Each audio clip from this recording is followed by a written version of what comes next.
સૌપ્રથમ તો મારે એ વાત કરવાની છે કે આ વર્ષ એટલે કે વર્ષ 2026ની અંદર જે નૈઋત્યનું ચોમાસું છે એ આગળ વધી રહ્યું છે અને એમાં પણ કેરળથી લઈને મહારાષ્ટ્ર સુધી જે પહોંચ્યું છે એ ઝડપથી આગળ વધીને એક નવો રેકોર્ડ પણ બનાવ્યો છે। એટલું ઝડપથી ભૂતકાળમાં ક્યારેય આગળ વધ્યું નથી, એટલી ઝડપથી મહારાષ્ટ્ર સુધી આગળ વધ્યું। પણ આજની તારીખે ચોમાસું છે અલગ અલગ મોડેલોના આધારે જોવા જઈએ તો થોડુંક નબળું પણ પડ્યું છે, થોડીક એની ગતિ પણ ઘટી છે અને ચોમાસું નબળું પણ પડ્યું છે।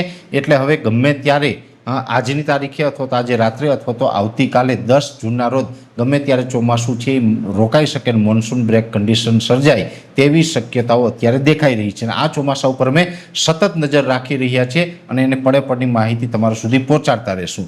એટલે ચોમાસું આપણે ભલે નિયત સમય આવવાનું છે પણ અત્યારે નબળું પડ્યું છે અને હવે આ ચોમાસું રોકાવાની પૂરી શક્યતાઓ છે।